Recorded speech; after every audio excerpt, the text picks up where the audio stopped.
जय जगन्नाथ पिलाने साहित्यायन चैनल को समस्त को स्वागत। आज आम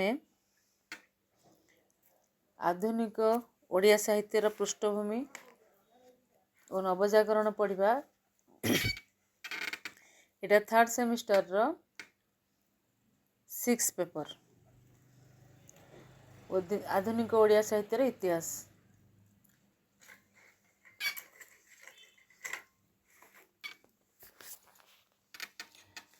एथिरे तुमर रही आधुनिक ओडिया साहित्यर पृष्ठभूमि और नवजागरण। यहाँ हूँ तुम फास्ट यूनिट। एथिरे फास्ट यूनिट अच्छी इंग्रेजी शिक्षार विस्तार, पाठ्यपुस्तक और पत्र पत्रिका प्रकाशन, मुद्रण यंत्र प्रतिष्ठा और भाषा सुरक्षा आंदोलन। प्रथमे आम आधुनिक ओडिया साहित्यर पृष्ठभूमि और नवजागरण जेहेतु पढ़ुंट, बर्तमान आम प्रथमे देखा आधुनिक कहले आम कौन बुझुं। आधुनिक कहले केवल एक समकालीन परिवर्तित मानसिक चेतना जहाँ प्राचीन ठारू संपूर्ण भिन्न नुहे। तेणु आधुनिकता स्वयं गोटे कालमुक्त अग्रसारी भावमय चेतना। कालमुक्त अर्थात कालमुक्त होबार अर्थ होची समय सारणी रे आगकू न जाई बरं चेतना सारणी रे आगकू जीवा। अर्थात समय अनुसार आम आगकू जीवानी, आम भीतर जो नूतन चेतना से ही अनुसार आम आगकू जीवा। से ही अर्थ जदि आम विचार करबा ताहले आम जो उद्देश्य आम भीतर अच्छी ताहाकू आम भविष्यत निबद्ध करिवार गोटे मानसिकता सृष्टि करिवा, जहाकू कुहाजिबो आधुनिकता। तेबे आधुनिकता कहले आम या बुझिबा जे गोटे परिवर्तित मानसिक चेतना जार संपर्क प्राचीन सहित रही, प्राचीन ठारू से संपूर्ण विच्छिन्न नुहे। समय अखंड स्रोत धावमान संसार प्रत्येकटी सत्ता समय परिवर्तन सहित सबु परिवर्तित हुए। तार दृष्टिभंगी परिवर्तन आसे। जेतबेले मनुष्यर दृष्टिभंगी परिवर्तन आसिबो ताहार प्रभाव केही मुकुली जाई परिबे नहीं, कारण ता दृष्टिभंगी अनुसार ही साहित्य सृष्टि होची। तेणु साहित्य केमती मुकुल जाई परिबो। नूतन परिवर्तित दृष्टिभंगी साहित्यर रूप को बदलाई दिए। नूतन आभिमुख्य अभिरुचि को अनुचिंता को मनीष निज भितर धरी रखे। तेबे जो नूतन परिवर्तन जहाँ साहित्यर आंगिक आत्मिक भावसूची को परिवर्तित करे, किंतु पूर्ववर्ती स्वर को संपूर्ण छिन्न करि न थाए, सेही साहित्य आदर्श समालोचकों दृष्टि रे आधुनिक साहित्य बा नूतन साहित्य भाव में परिचित हुए। समय आवश्यकता अनुसार अल्प किसी परिवर्तन साहित्य आसी थाए सत, किंतु एभली परिवर्तन पाश्चात्य साहित्य माने आसी थाए जो परिवर्तन की आम देखा पाइले पाश्चात्य साहित्य रे। परंपरा अनुक्रमे क्लासिक साहित्यर नियम श्रृंखला पौराणिकता जहाँ नेकरी काव्य साहित्य सृष्टि होता, आम ताको क्लासिक साहित्य बोली कहते। परंपरा अनुक्रमे एटा सृष्टि होता। अष्टादश शताब्दी शेष और 19 शताब्दी प्रारंभ समय ये जो क्लासिक साहित्य बा शास्त्रीय काव्य चेतनार परिवर्तन घटिला। नूतन वर्गर सारस्वत साधकों चिंता और चेतना किसी नूतन तथ्य और तत्वर आत्मप्रकाश घटिला, जहाँफल आंगिक और आत्मिक दृष्टि साहित्य परिवर्तन है। नवचेतना धर्मी है पूर्वर से साहित्य धाराटारू संपूर्ण मुक्त कर पार नथिला निजको, किंतु नूतन आभिमुख्य सहित साहित्य सम भाव अग्रसर है। परवर्ती समय साहित्य रे नवचेतना को आधुनिकतार रूप दिगला एवं यार प्रभाव विश्वव्यापी अन्यान्य साहित्य उपरे पड़िला। यूरोप महादेश रे साहित्यिक आंदोलन पंचदश शताब्दी आरंभ होता। फलस्वरूप जो नवचेतना धर्मी साहित्य अर्थात जहाँ को आम क्लासिकल साहित्य चेतना ठारू भिन्न रोमांटिक चेतना साहित्य रे प्रवेश करथिला, ତାହା ହେଉଛି ନବଚେତନା। କାରଣ କ୍ଲାସିକ୍ ସାହିତ୍ୟରୁ ବାହାରି ଆସିଲା, କିନ୍ତୁ ଗୋଟେ ନୂତନ ଚେତନା ସୃଷ୍ଟି କଲା, ଯେଉଁଟା ହେଲା ରୋମାଣ୍ଟିକ୍ ଚେତନା। ଏହି ସମୟକୁ ଆଧୁନିକ ସମୟ ନାମରେ ଗ୍ରହଣ କରାଗଲା। ଅର୍ଥାତ୍ ପୂର୍ବବର୍ତ୍ତୀ ସାହିତ୍ୟର ଯେଉଁ ଭାବଧାରା ଥିଲା, ଏଇ ରୋମାଣ୍ଟିକ୍ ଚେତନା ଯେତେବେଳେ ଆସିଲା, ସାହିତ୍ୟରେ ଗୋଟେ ନୂତନ ଭାବଧାରା ସୃଷ୍ଟି କଲା ଏବଂ ସବୁକିଛି ନୂଆ ନୂଆ ପରିବର୍ତ୍ତନ ତା ଭିତରେ ହେଲା। ସେଥିପାଇଁ ତାକୁ କୁହାଗଲା ଆଧୁନିକ ସାହିତ୍ୟ। ଆଧୁନିକ ସମୟ ଭାବରେ ତାକୁ ଗ୍ରହଣ କରାଗଲା। କିନ୍ତୁ ଓଡ଼ିଆ ସାହିତ୍ୟରେ ସମକାଳୀନ ଯୁଗୀୟ ଚେତନାବୋଧ ପ୍ରକାଶ ପାଇଥିଲା।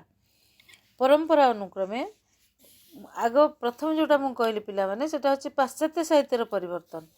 କିନ୍ତୁ ପରମ୍ପରା ଅନୁକ୍ରମେ ସଂସ୍କୃତ ସାହିତ୍ୟ ପ୍ରତିସ୍ପର୍ଦ୍ଧାରେ କବି ସାରଳା ଦାସ ମହାଭାରତ ଗ୍ରନ୍ଥ ରଚନା କଲେ। କାରଣ ଯେତେବେଳେ ମହାଭାରତ ଗ୍ରନ୍ଥ ରଚନା ହେଇଥିଲା, ସେତେବେଳକୁ ସଂସ୍କୃତ ସାହିତ୍ୟ ଏବଂ ବ୍ରାହ୍ମଣମାନଙ୍କର ଆଧିପତ୍ୟ ଓଡ଼ିଆ ସାହିତ୍ୟରେ ଥିଲା। ତେଣୁ ସଂସ୍କୃତ ସାହିତ୍ୟ ଭିନ୍ନ ଅନ୍ୟ କୌଣସି ସାହିତ୍ୟ ସୃଷ୍ଟି କରିବା ପାଇଁ କିଏ ସାହସ ବି କରୁନଥିଲେ। ପ୍ରଥମତଃ ସାରଳା ଦାସ ଏଭଳି ଗୋଟେ ବୈପ୍ଳବିକ ପଦକ୍ଷେପ ଗ୍ରହଣ କଲେ ଏବଂ ନିଚ୍ଛକ ଓଡ଼ିଆ ଭାଷାରେ କାବ୍ୟକୁ ରଚନା କଲେ। ତେଣୁ ୟୁରୋପୀୟ ସାହିତ୍ୟରେ ଯେତେବେଳେ ଆଧୁନିକ ଯୁଗର ଅଭ୍ୟୁଦୟ ଘଟିଥିଲା, ସେହି ସମୟରେ ଓଡ଼ିଆ ସାହିତ୍ୟ ନୂତନ ଜନ୍ମ ନେଲା। ମାନେ ଓଡ଼ିଆ ସାହିତ୍ୟର ନବଜନ୍ମ ନୁହେଁ ତ, ପ୍ରଥମକରି ଓଡ଼ିଆ ସାହିତ୍ୟ ଜନ୍ମ ନେଲା କାହାକୁ ଆଧାର କରିକି? ନା ପ୍ରାଚୀନ ପୁରାଣକୁ ଆଧାର କରିକି। ତେବେ ସଂସ୍କୃତ ପୁରାଣର ଛାୟାରେ ଓଡ଼ିଆ ସାହିତ୍ୟ ଆତ୍ମପ୍ରକାଶ କଲା। ପୂର୍ବର ପିଲାମାନେ ମୁଁ ତୁମକୁ କହିଥିଲି ଯେ ସମୟ ଅନୁସାରେ ସବୁ ଦୃଷ୍ଟିଭଙ୍ଗୀ ପରିବର୍ତ୍ତନ ହୁଏ। ତେବେ ଆଧୁନିକ ଯେଉଁ ଶବ୍ଦଟା, ଏଇଟା ଆମର ପାଶ୍ଚାତ୍ୟ ଦେଶରୁ ଆସିଛି। ୟୁରୋପ ମହାଦେଶର ସାହିତ୍ୟିକ ଆନ୍ଦୋଳନରେ କ୍ଲାସିକାଲ ପରବର୍ତ୍ତୀ ରୋମାଣ୍ଟିକ୍ ଚେତନା ଆସିଲାଠୁ ଆମେ ତାକୁ ଆଧୁନିକ ଯୁଗ କହିଲେ। କିନ୍ତୁ ସେ ପର୍ଯ୍ୟନ୍ତ ଓଡ଼ିଆ ସାହିତ୍ୟରେ କିଛି ବି ଆସିନଥିଲା। ତେଣୁ ୟୁରୋପୀୟ ସାହିତ୍ୟରେ ଆଧୁନିକ ଯୁଗ ହେଲା ବେଳକୁ ଆମର ଓଡ଼ିଆ ସାହିତ୍ୟରେ ଜନ୍ମ ନେଲା ପ୍ରାଚୀନ ପୁରାଣ ଆଧାରରେ ଆମର ସାହିତ୍ୟ। ଆମେ ସେଇ କ୍ଲାସିକାଲ ସାହିତ୍ୟ ଆଧାରରେ ସାହିତ୍ୟ ସୃଷ୍ଟି କଲେ। ପୁରାଣର ସଂସ୍କୃତ ପୁରାଣର ଛାୟାରେ ଓଡ଼ିଆ ସାହିତ୍ୟ ଆତ୍ମପ୍ରକାଶ କଲା ଏବଂ ଏହାର ମୂଳ ଉତ୍ସ ଥିଲା ସଂସ୍କୃତ ସାହିତ୍ୟ। ଏହି ଧାରା ପ୍ରଲମ୍ବିତ ହେଲା ପଞ୍ଚସଖା ଏବଂ ପରବର୍ତ୍ତୀ କବିମାନଙ୍କ ଦ୍ୱାରା, ଅର୍ଥାତ୍ ଊନବିଂଶ ଶତାବ୍ଦୀର ମଧ୍ୟବର୍ତ୍ତୀ ସମୟ ପର୍ଯ୍ୟନ୍ତ। ମଧ୍ୟଯୁଗ କହିଲେ ଆମେ ଯେଉଁଟାକୁ ରୀତିଯୁଗ ବୋଲି କହୁଛନ୍ତି। ଅନେକ କାବ୍ୟ କବିତା ଓଡ଼ିଆ ସାହିତ୍ୟକୁ ରୁଦ୍ଧିମନ୍ତ କଲା ଆଉ ଗୋଟେ ସୁଦୃଢ଼ ଭିତ୍ତି ଓଡ଼ିଆ ସାହିତ୍ୟରେ ସ୍ଥାପିତ ହେଲା। ଏହି ସମୟ ଥିଲା କାବ୍ୟ କବିତାର ଯୁଗ। ଯେଉଁ କବିମାନେ ଶ୍ରେଷ୍ଠତ୍ୱ ହାସଲ କରିଥିଲେ, ସେମାନଙ୍କ ନାମ ଅନୁସାରେ ଯୁଗର ନାମକରଣ କରାଗଲା। ଆଦି ଯୁଗରେ ସାରଳା ଦାସ ଶ୍ରେଷ୍ଠ ଥିଲେ, ତେଣୁ ସେ ଯୁଗ ହେଲା ସାରଳା ଯୁଗ। ଷୋଡ଼ଶ ଶତାବ୍ଦୀରେ ପଞ୍ଚସଖା ମାନେ ଶ୍ରେଷ୍ଠ ଥିଲେ, ତାଙ୍କ ଅନୁସାରେ ହେଲା ପଞ୍ଚସଖା ଯୁଗ। ସପ୍ତଦଶ ଅଷ୍ଟାଦଶ ଶତାବ୍ଦୀରେ ଉପେନ୍ଦ୍ର ଭଞ୍ଜ ରହିଲେ ଶ୍ରେଷ୍ଠ କବି, ତେଣୁ ସେଇ ଅନୁସାରେ ହେଲା ଭଞ୍ଜ ଯୁଗ। ପରବର୍ତ୍ତୀ ସମୟରେ ଯେଉଁ ଭଞ୍ଜ ଯୁଗ ପରବର୍ତ୍ତୀ ଯେଉଁ ସମୟ ଆସିଲା, ସେ ସମୟ କେବଳ କାବ୍ୟ କବିତାରେ ରହିଲାନି। ଏଇ ଯେଉଁ ତିନୋଟି ଯୁଗ କହିଲି, ଏଥିରେ କେବଳ କାବ୍ୟ କବିତା ଆମେ ଦେଖିବାକୁ ପାଇଥିଲେ। କିନ୍ତୁ ତାର ପରବର୍ତ୍ତୀ ସମୟରେ ବହୁମୁଖୀ ସାହିତ୍ୟ ସୃଷ୍ଟି ହେଲା, ଯାହାକୁ କୁହାଗଲା ବହୁମୁଖୀ ସାହିତ୍ୟର ଯୁଗ। ଏ ସାହିତ୍ୟ ଗଡ଼ଜାତ ଅଞ୍ଚଳରୁ ଆରମ୍ଭ କରି ଉପକୂଳ ଅଞ୍ଚଳର ଉପାଦାନରେ ଗଢ଼ି ଉଠିଲା। କୌଣସି ଗୋଟେ ନିର୍ଦ୍ଦିଷ୍ଟ ସ୍ଥାନରେ ଏ ସୀମାବଦ୍ଧ ରହିଲାନି, କେବଳ ପୁରାଣକୁ ଆଧାର କରିକି ରଚିତ ହେଲାନି।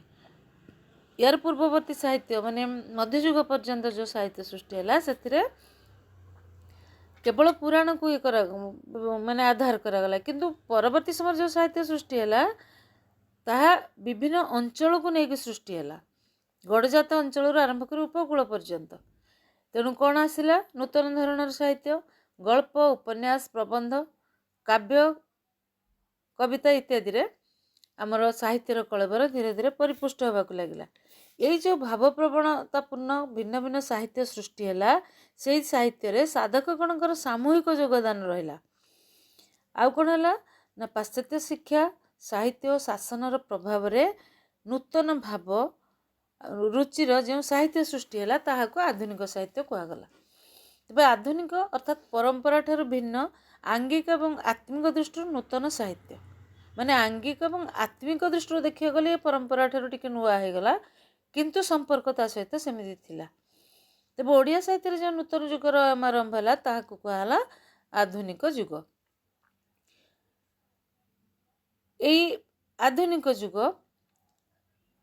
ର ନାମକରଣ ଯେମିତି ପୂର୍ବ ଭଳି ଆମର ଶାରଳା ପଞ୍ଚସଖା ଭଞ୍ଜ ଯୁଗ ହେଇଥିଲା, ଶାରଳ ଯୁଗ ପଞ୍ଚସଖା ଯୁଗ ଭଞ୍ଜ ଯୁଗ, ଏଇ ଆଧୁନିକ ଯୁଗ ଏମିତି ଶ୍ରେଷ୍ଠ କବି ଏଇ ସମୟରେ ଯିଏ ଶ୍ରେଷ୍ଠ କବି ରହିଲେ ରାଧାନାଥ ରାୟ, ତାଙ୍କ ନାମ ଅନୁସାରେ ହେଲା।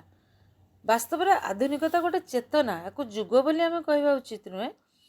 ଏଣୁ ଏହି ଚେତନାପୃଷ୍ଟ ସାହିତ୍ୟର ସ୍ରଷ୍ଟାଙ୍କୁ ଯୁଗସ୍ରଷ୍ଟା ଭାବରେ ସାହିତ୍ୟ ଗ୍ରହଣ କଲା। ଏହି ଶ୍ରେୟ ମିଳିଲା କାହାକୁ? ନା କବିବର ରାଧାନାଥ ରାୟଙ୍କୁ। ତେଣୁ ଏହି ସମୟଟା ହେଇଗଲା ରାଧାନାଥ ରାୟଙ୍କ ଯୁଗ ବା ରାଧାନାଥ ଯୁଗ ବୋଲି ଆମେ ତାକୁ କହିଲେ। ଏହି ସମୟରେ ଆଉ ବି ବରେଣ୍ୟ ସାଧକ ଦ୍ୱୟ ଆତ୍ମପ୍ରକାଶ କରିଥିଲେ। ସେ ହେଲେ ଆମର ବ୍ୟାସକବି ଫକୀରମୋହନ ସେନାପତି, ଭକ୍ତକବି ମଧୁସୂଦନ ରାଓ। ଏମାନେ ବି ଏଇ ଯୁଗର ଶ୍ରେଷ୍ଠ କବି। କିନ୍ତୁ ଏଇ ଯୁଗର ଶ୍ରେଷ୍ଠ କବି ସମ୍ମାନଟି କବିବର ରାଧାନାଥ ରାୟଙ୍କୁ ଦିଆଯାଇଛି। ବାସ୍ତବରେ ଏହାକୁ ନେଇକି ଅନେକ ଭିନ୍ନ ଭିନ୍ନ ମତ ମଧ୍ୟ ଦେଖିବାକୁ ମିଳେ।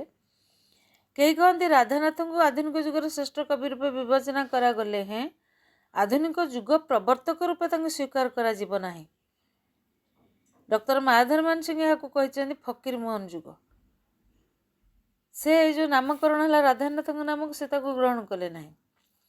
ତେଣୁ ଏଇ ଯୁଗକୁ ନେଇକରି ବହୁ ଗବେଷକଙ୍କର ରହିଲା ମତ ପାର୍ଥକ୍ୟ। ବିବଦମାନ ଅବସ୍ଥାରେ ଆମେମାନେ ଏଇ ଯେଉଁ ବିବଦମାନ ଅବସ୍ଥା ସୃଷ୍ଟି ହେଲା, ଆମେ ତା ଉର୍ଦ୍ଧ୍ୱରେ ରହିକରି ଓଡ଼ିଆ ସାହିତ୍ୟକୁ ଦେଖିବା। କାରଣ ଆମର ମୁଖ୍ୟ ଉଦ୍ଦେଶ୍ୟ ହେଲା ଆଧୁନିକ ସାହିତ୍ୟ। ଯେତେବେଳେ ଓଡ଼ିଆ ସାହିତ୍ୟ ସେ ଆଧୁନିକତାର ସ୍ପର୍ଶ ପାଇଲା, ସେ ସମୟର ସାଧକମାନେ ହେଲେ କିଏ? ନା ରାଧାନାଥ ରାୟ, ଫକୀରମୋହନ ସେନାପତି, ମଧୁସୂଦନ ରାଓ। ଏହି ସାଧକଙ୍କ ରଚନାରେ ଆଧୁନିକତାର ସ୍ପଷ୍ଟ ପଦଚିହ୍ନ ଦେଖିବାକୁ ମିଳିଲା ଏବଂ ଆଧୁନିକ ସାହିତ୍ୟର ଆଧୁନିକ ପର୍ବ, ଓଡ଼ିଆ ସାହିତ୍ୟର ଆଧୁନିକ ପର୍ବର ଅୟମାରମ୍ଭ ହେଲା। ସେ ସମ୍ବନ୍ଧରେ ଅନେକ ଗବେଷକ ଭିନ୍ନ ଭିନ୍ନ ମତ ପ୍ରଦାନ କରିଛନ୍ତି। ଏଇ ମତକୁ ତମେମାନେ ପିଲାମାନେ ଯେତେବେଳେ ଆନ୍ସର ଲେଖିବ ତାକୁ କୋଟେସନ୍ ଆକାରରେ ନେଇଯିବ। ସେ ବିଷୟରେ ଏତେ ଆଲୋଚନା ମୁଁ କରୁନାହିଁ। ତେବେ ସଂସ୍କୃତ ସାହିତ୍ୟ ପ୍ରଭାବିତ ଥିଲା ଆମର କେଉଁ ଯୁଗର ସାହିତ୍ୟ? ମଧ୍ୟଯୁଗୀୟ କାବ୍ୟ ସାହିତ୍ୟ। ଯେତେବେଳେ ଆମେ ସେଇ ସାହିତ୍ୟକୁ ଦେଖିଲେ, ଆମେ ଦେଖିଲେ ଯେ ଏକ ଜୀବନ ତଥା ସମୟ ବିମୁଖ ନିଷ୍ପ୍ରାଣ ଆବେଗ ରୂପେ ସେଇ କାବ୍ୟ ସାହିତ୍ୟ ଥିଲା। କାରଣ ଏଥିରେ ସମୟର କୌଣସି ପ୍ରକାର ପ୍ରଭାବ ଦେଖିବାକୁ ମିଳୁନଥିଲା। ଯାହା ପୁରୁଣା ଜିନିଷ ଅଛି ତାକୁ ହିଁ ସେମାନେ ନିଜ ଭାଷା, ନିଜ ଶୈଳୀ, ଆଳଙ୍କାରିକତାରେ ସେମାନେ ପ୍ରକାଶ କରିଥିଲେ। କିନ୍ତୁ ପରବର୍ତ୍ତୀ ସମୟରେ କ'ଣ ହେଲା? ଏଇ ବନ୍ଧନକୁ ଭାଙ୍ଗିରୁ ଯେ ଏକ ନୂତନ ସାହିତ୍ୟ ଦର୍ଶନ ସନ୍ଧାନୀ ହେଲେ କେଉଁମାନେ? ନା ଏଇ ସମୟର କବିମାନେ, ଯେଉଁମାନେ ପାଶ୍ଚାତ୍ୟ ଭାବାଦର୍ଶକୁ ଗ୍ରହଣ କରିନେଲେ। ଯଥାର୍ଥରେ ଭାରତର ଯେଉଁ ଅନ୍ୟାନ୍ୟ ପ୍ରାଦେଶିକ ସାହିତ୍ୟ ପରି ପଡ଼ୋଶୀ ବଙ୍ଗୀୟ ସାହିତ୍ୟର ପ୍ରଭାବରେ ମଧ୍ୟ ଓଡ଼ିଆ ସାହିତ୍ୟ ପ୍ରଭାବିତ ହେଇଥିଲା।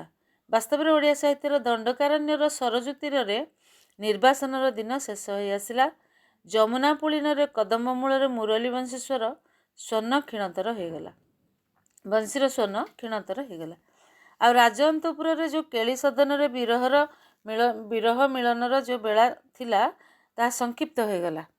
କ'ଣ ହେଲା? ନୂତନ ଆଲୋକ ତୃଷାରେ ପିପାସିତ ବହୁ ବ୍ୟାକୁଳ ହୃଦୟ ଯୌନତା ଓ ଜଡ଼ତାର ରାତ୍ରିର ଭୋର କରି ଦେବା ପାଇଁ ସୂର୍ଯ୍ୟର ପ୍ରତୀକ୍ଷାରେ ଅତନ୍ଦ୍ର ଆଖିରେ ତପସ୍ୟାରତ ରହିଲେ। ଶୁଣାଗଲା ସାହିତ୍ୟର ସମସ୍ତ ରାଜପଥରେ ସେମାନଙ୍କର ସମ୍ମିଳିତ ଦ୍ରୁତ ପଦଶବ୍ଦ। ଅର୍ଥାତ୍ ଏଇମାନେ ହିଁ ଚେଷ୍ଟା କଲେ ପାଶ୍ଚାତ୍ୟ ସାହିତ୍ୟର ଭାବାଦର୍ଶକୁ ଓଡ଼ିଆ ସାହିତ୍ୟରେ ନୂତନ ରୂପରେ ପ୍ରକାଶ କରିବା ପାଇଁ, ଆଉ ଓଡ଼ିଶାର ମାଟି ପାଣି ପବନକୁ ଆଧାର କରି। ଫଳରେ କ'ଣ ହେଲା? ସେଇ ଯେଉଁ ସାହିତ୍ୟ ଆସିଲା, ସେ ଯେଉଁ ମଧୁର କଣ୍ଠସ୍ୱର, ଆଳଙ୍କାରିକତା, ଯେଉଁ ଉପମେୟ ଯେଉଁ ଥିଲା, ସେଇ ଯେଉଁ ମଧ୍ୟଯୁଗର ସେଇ ଯେଉଁ କୋରସର ରାତି, ତା ଧୀରେ ଧୀରେ ଫିକା ପଡ଼ି ଆସିଲା ଏବଂ ଅଗଣିତ ଅବହେଳିତ ସାଧାରଣ ଜନତାଙ୍କର ହସ କାନ୍ଦ, ଜୟ ପରାଜୟ, ଜନ୍ମ ମରଣର ଜୟଗାନରେ ସାହିତ୍ୟରେ ଆଧୁନିକ ଯୁଗର ଅଭ୍ୟୁଦୟ ଘଟିଲା ଏବଂ ତାର ନୂତନ ରୂପ ପରିଦୃଷ୍ଟ ହେଲା। ଏହାପରେ ଦେଖିବା ଇଂରେଜମାନଙ୍କର କ'ଣ ରହିଥିଲା ଭୂମିକା। ଇଂରେଜମାନେ ବାଣିଜ୍ୟ କରିବା ଉଦ୍ଦେଶ୍ୟରେ ଭାରତବର୍ଷରେ ପଦାର୍ପଣ କରିଥିଲେ ଏବଂ 1803 ମସିହାରେ ଓଡ଼ିଶାକୁ ସମ୍ପୂର୍ଣ୍ଣ ଅଧିକାର କରିନେଲେ। କିନ୍ତୁ ସେମାନେ ଭାରତରେ ଯେତେବେଳେ ପଦାର୍ପଣ କଲେ, ଯେଉଁ ସ୍ଥାନମାନଙ୍କରେ ତାଙ୍କର ନିର୍ମାଣ କଲେ କୋଠି, ସେଇ ସ୍ଥାନ ମାନଙ୍କରେ ସେ କ'ଣ କଲେ ନା ସେଇ ସ୍ଥାନକୁ ସେ କବଳିତ କରି ଶାସନ କଲେ। ଫଳରେ ସେଇ ଅନୁସାରେ ସେଇ ସ୍ଥାନରେ ଇଂରାଜୀ ଶିକ୍ଷା ପାଶ୍ଚାତ୍ୟ ଚିନ୍ତାଧାରା ପ୍ରଭାବ ପଡ଼ିଲା। ସବୁ ସରିଲା ପରେ ତେଣୁ ଓଡ଼ିଶାକୁ ଆସିଲେ ଓଡ଼ିଶା କ୍ଷେତ୍ରରେ ମଧ୍ୟ ସେଇ ଇଂରାଜୀ ଶିକ୍ଷା ଓ ପାଶ୍ଚାତ୍ୟ ଚିନ୍ତାଧାରାର ପ୍ରଭାବ ପଡ଼ିଲା। ପ୍ରଥମେ ଊନବିଂଶ ଶତାବ୍ଦୀର ଶେଷ ଓ ବିଂଶ ଶତାବ୍ଦୀର ଆରମ୍ଭରେ ଇଂରାଜୀ ସାହିତ୍ୟ, ବଙ୍ଗଳା ସାହିତ୍ୟ ଓ ହିନ୍ଦୀ ସାହିତ୍ୟକୁ ପ୍ରଥମେ ଏହା ପ୍ରଭାବିତ କରିଥିଲା। ଏହା ମଧ୍ୟ ଦେଇ ଏଇ ଯେଉଁ ତିନୋଟି ସାହିତ୍ୟ କହିଲି, ଏଇ ଇଂରାଜୀ ସାହିତ୍ୟ, ବଙ୍ଗଳା ସାହିତ୍ୟ, ହିନ୍ଦୀ ସାହିତ୍ୟ, ଏଇ ତିନୋଟି ମଧ୍ୟ ଦେଇ ଯେଉଁ ରଶ୍ମି ଆସିଲା, ସେଇ ଆଧୁନିକ ଶିକ୍ଷାର ରଶ୍ମି ଓଡ଼ିଆ କାବ୍ୟ କବିତାକୁ ସ୍ପର୍ଶ କଲା। ମନେ ରଖୁଥାଉ ପିଲାମାନେ, ଓଡ଼ିଆ ସାହିତ୍ୟକୁ ଆଧୁନିକତା ଆସିବା ପାଇଁ ତିନୋଟି ସାହିତ୍ୟ ସାହାଯ୍ୟ କରିଥିଲା। ଅର୍ଥାତ୍ ଓଡ଼ିଆ ସାହିତ୍ୟ ଆଧୁନିକତାର ପରିସୀମା ଭିତରେ ନିଜକୁ ଆବିଷ୍କାର କଲା। ପରବର୍ତ୍ତୀ ସମୟରେ ଆଧୁନିକ ଓଡ଼ିଆ ସାହିତ୍ୟର ପୃଷ୍ଠଭୂମି ଉପରେ ପରିବର୍ତ୍ତନ ଦେଖାଗଲା, ବିକାଶ ହେବାକୁ ଲାଗିଲା। ପାଶ୍ଚାତ୍ୟ ସାହିତ୍ୟର ପ୍ରଭାବରେ ରାଧାନାଥ ରାୟ ମଧ୍ୟ ପ୍ରଭାବିତ ହେଲେ, ଆଉ ଗଦ୍ୟ ସାହିତ୍ୟର ବିକାଶ ଘଟିଲା। କାରଣ ସେ ପାଶ୍ଚାତ୍ୟ ସାହିତ୍ୟରେ ଦେଖିଲେ ଗଦ୍ୟ ସାହିତ୍ୟର ରଚନାବଳୀ। ବ୍ୟାସକବି ଫକୀରମୋହନ ଗଦ୍ୟ ସାହିତ୍ୟର ଲେଖନ ଚାଳନା କଲେ। ତେଣୁ ଆଧୁନିକ ଯୁଗର ବାସ୍ତବରେ ଗଦ୍ୟ ସାହିତ୍ୟର ଯୁଗ ହୋଇଗଲା। କବିତା ରଚନା ପାଇଁ ଯେଉଁ ଶିଳ୍ପ ସମ୍ଭାର, ଯେଉଁ ପରିବେଶ, ଅନ୍ତରର ସୌକୁମାର୍ଯ୍ୟ, ଲାଳିତ୍ୟ, କମନୀୟତା ଓ ନାନା ପ୍ରାଚୁର୍ଯ୍ୟ, ସେସବୁ ହାଉତା ସମୟ ଜୀବନ ମଧ୍ୟରେ ଆଉ ଦେଖିବାକୁ ମିଳିଲା ନାହିଁ। ଗଦ୍ୟ ସାହିତ୍ୟର ଅପ୍ରତିହତ ଧାରାକୁ କ୍ରମେ ଗଦ୍ୟ ବା କବିତା ରଚନାର ଧାରାକୁ ବଦଳାଇ ଦେଲା। ପୂର୍ବର ଯେଉଁ ଦୁର୍ବଳ ଗଦ୍ୟ ପରମ୍ପରା ପାଶ୍ଚାତ୍ୟ ଗଦ୍ୟ ପରମ୍ପରା ଥିଲା, ଆମେ ଦେଖିଥିଲେ ଗଦ୍ୟ କେଉଁଠି ନା ଆମେ ଦେଖିଥିଲେ ମହିଷାସୁରର ଚିଟାଉ, ଛୋଟ ଛୋଟ ଏଭଳି ଗଦ୍ୟ ଆମେ ଦେଖିବାକୁ ପାଇଥିଲେ, ଯେଉଁଟାକି ସମ୍ପୂର୍ଣ୍ଣ ଗଦ୍ୟ ନଥିଲା। କିନ୍ତୁ ଏଇଠି ଗୋଟେ ଗଦ୍ୟ ସାହିତ୍ୟର ଭିତ୍ତିଭୂମି ସୃଷ୍ଟି ହେଲା, ନିଜର ସ୍ୱତନ୍ତ୍ର ପରିଚୟ ସୃଷ୍ଟି କଲା। ପାଶ୍ଚାତ୍ୟ ସାହିତ୍ୟ ଦ୍ୱାରା ଦୁର୍ବଳ ଗଦ୍ୟ ପରମ୍ପରା ଧୀରେ ଧୀରେ ଗୋଟେ ହେଇଗଲା ସୁଦୃଢ଼। ସେହି ପରିବର୍ତ୍ତନ ଆସିବା ପାଇଁ ଅନେକ କାରଣ ଦାୟୀ ରହିଥିଲା। ଆଧୁନିକ ସାହିତ୍ୟ ସୃଷ୍ଟି ପାଇଁ ବଳିଷ୍ଠ ଭିତ୍ତିଭୂମିଟିଏ ପ୍ରସ୍ତୁତ ହେବାକୁ ଲାଗିଲା। ଏହି ପରିପ୍ରେକ୍ଷୀରେ ଆଧୁନିକ ସାହିତ୍ୟର ପୃଷ୍ଠଭୂମି ତିଆରି ହେଲା। ଏହା ପୂର୍ବରୁ ସାହିତ୍ୟ ଥିଲା, ସାହିତ୍ୟ ନଥିଲା ନୁହେଁ, ସାହିତ୍ୟ ଥିଲା, ବ୍ୟକ୍ତିଗତ ଜୀବନର ଅଭିବ୍ୟକ୍ତି ଥିଲା। କିନ୍ତୁ ପରବର୍ତ୍ତୀ ସମୟରେ ବ୍ୟକ୍ତି ଯେ ସମାଜର ଏକ ଅଙ୍ଗ ଏବଂ ତା ସହିତ ଅର୍ଥନୈତିକ ଏବଂ ସାମାଜିକ ପାରିପାର୍ଶ୍ୱିକ ସଂଘର୍ଷ ରହିଛି, ଏହା ଅନୁଭୂତ ହେଲା। ଆଗରୁ ଏଇଟା ଜଣାପଡ଼ୁନଥିଲା, ସବୁ ବିଳାସ ବ୍ୟସନ ଭିତରେ ଚାଲିଥିଲା, କିନ୍ତୁ ବାସ୍ତବ ଚିତ୍ର ସାହିତ୍ୟ ଭିତରକୁ ଆସିନଥିଲା। ତେଣୁ ଆଧୁନିକ ସାହିତ୍ୟର ସ୍ୱର ବଦଳିଗଲା। ଏଥିପାଇଁ ରାଜନୈତିକ ପରିବେଶର ପ୍ରଭାବ ମଧ୍ୟ ଅଧିକ ପଡ଼ିଥିଲା। ପିଲାମାନେ, ଆଜି ପାଇଁ କ୍ଲାସ୍ଟି ଏତିକିରେ ଥାଉ। ନେକ୍ସଟ କ୍ଲାସ୍ରେ ତାର ପରବର୍ତ୍ତୀ ଅଂଶ ପଢ଼ିବା। ଯେହେତୁ ଏଠୁ ନୂଆ ୟୁନିଟ୍, ଯେଉଁମାନେ ନୋଟ୍ସ ବନେଇବାକୁ ଚାହୁଁଛନ୍ତି, ଏଥିରେ PDF ଅଛି, PDFକୁ ଦେଖିକିରି ଆଉ କ୍ଲାସ୍କୁ ଶୁଣିକି ସେ ଅନୁସାରେ ନୋଟ୍ସ ବନେଇବେ। ଆ ଭିତରେ ବହୁତ ସର୍ଟ ଟାଇପ୍ କ୍ୱେଶ୍ଚିନ୍ ଏଇ ୟୁନିଟ୍ରୁ ଆସିବ। ଆଉ ମୁଁ କ୍ଲାସ୍ କଲାବେଳେ ଏଇ ୟୁନିଟ୍ରେ ସର୍ଟ ଟାଇପ୍ କ୍ୱେଶ୍ଚିନ୍ ଗୁଡ଼ାକ ମନେ ପକାଇଦେବି। ତୁମେମାନେ ସବୁ ତାକୁ ଟିପି ନେଇକିରି ରଖିବ, ଯାହାଫଳରେ କି ତୁମକୁ ପରୀକ୍ଷାରେ ସୁବିଧା ହେବ। ରଖିଲି ତାରେ, ଆଜି ପାଇଁ କ୍ଲାସ୍ଟି ଏତିକିରେ ଥାଉ।